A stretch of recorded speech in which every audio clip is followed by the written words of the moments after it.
यार को पास में बात नहीं कर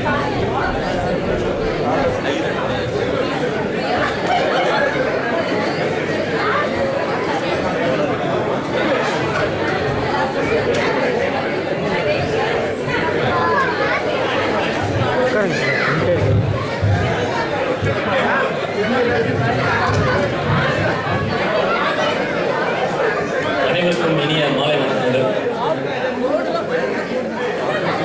இன்று உதயம் திருவிழாவில் உதயமான நமது அயர்லாந்து தமிழ் சங்கம் இனிமேல் வருடந்தோறும் சித்திரை திருநாள் என்று பயணம் விழாவாக தொடரும் என்பதை மிகுந்த மகிழ்ச்சியுடன் இங்கே தெரிவித்துக் கொள்கிறோம்.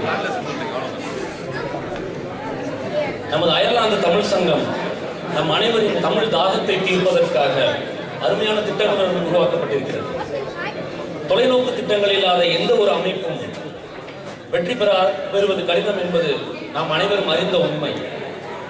எண்ணி துணிக கருமம் துணிந்த பின் எண்ணுவோம் என்பது எழுத்து என்ற குறளின் கூற்றுப்படி நமது சங்கத்தின் எதிர்கால திட்டங்களை குறுகிய கால திட்டங்களாகவும் நெடுங்கால திட்டங்களாகவும் வகுத்துள்ளோம்.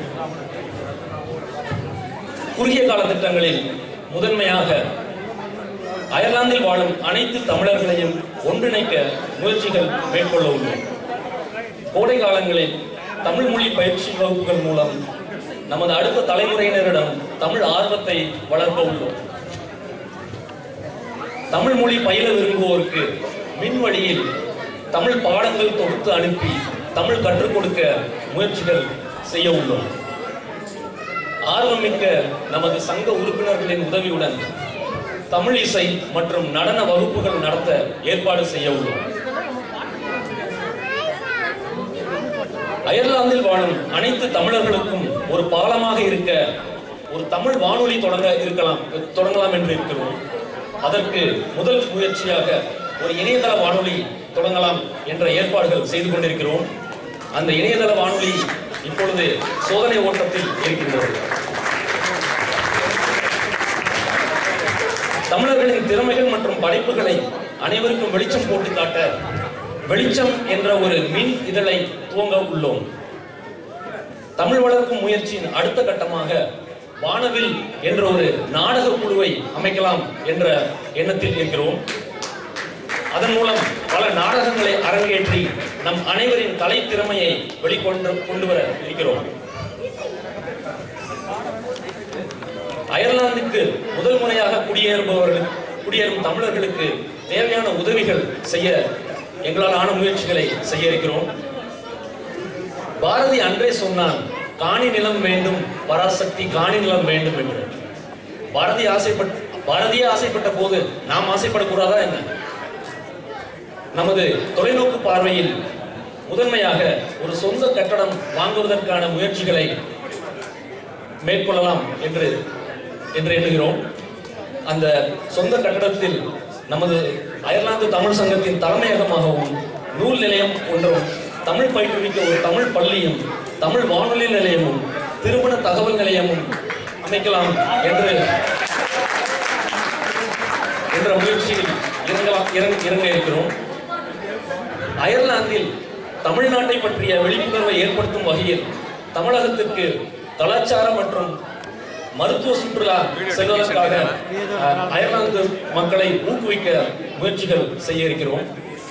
தமிழகத்தில் அயர்லாந்தை பற்றிய விழிப்புணர்ச்சியை ஏற்படுத்தும் வகையில் தமிழ் திரைப்பட சங்கங்களை அணுகி அயர்லாந்தில் திரைப்பட ஷூட்டிங், அதாவது திரைப்பட பதிவு செய்வதற்காக அவர்களுக்கு தேவையான உதவிகளை செய்யலாம் என்று இருக்கிறோம். ஐரோப்பாவிற்கு இந்தியாவில் இருந்து வரும் சுற்றுலா பயணிகள் அதிகம் இருக்கிறார்கள் என்பதை நாம் அனைவரும் தெரிந்த உண்மை. ஐரோப்பாவுக்கு வரும் சுற்றுலா பயணிகளை அயர்லாந்துக்கும் வர ஊக்குவிக்கும் வகையில் ஐரோப்பிய சுற்றுலா ஏற்பாடு செய்யும் இந்திய நிறுவனங்களை அணுகி அயர்லாந்தை பற்றிய அயர்லாந்தின் பெருமைகளை அவர்களிடம் எடுத்து கூறி அவர்களை ஊக்குவிக்கலாம் என்ற என்ற எண்ணத்திலும் இருக்கிறோம். கனவு காணுங்கள் என்று டாக்டர் அப்துல் கலாம் அவர்கள் சொன்னார்கள். மிகப்பெரிய ஆலமரம் ஒரு சின்ன விதையில் தான் ஆரம்பிக்கிறது. அயர்லாந்து தமிழ் சங்கத்தின் பயணம் இன்று உதயம் விழாவில் இன்று ஆரம்பமாகி இருக்கிறது. கனவு நனவாக நாம் அனைவரும் ஒன்றுபட்டு உழைத்து அயர்லாந்து தமிழ் சங்கத்தை ஆள்போல் தழைக்க பாடுபடுவோம். நமது சங்கத்தின் அனைத்து திட்டங்களும் சேவைகளும் முடிந்த அளவில் இலவசமாகவே வழங்க உள்ளோம். தவிர்க்க முடியாத சூழ்நிலைகளில் கட்டணம் வசூலிக்க வேண்டியது வந்தால் அது அந்த நிகழ்ச்சிக்காக மட்டுமே செலவு செய்யப்படும் என்பதையும் தெரிவித்துக் கொள்கிறோம்.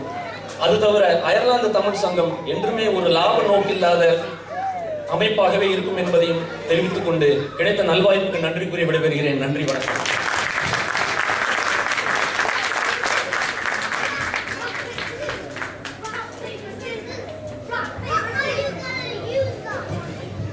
நன்றி சாய் அவர்களே.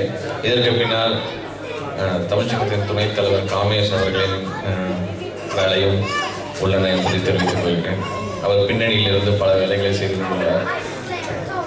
அடுத்ததாக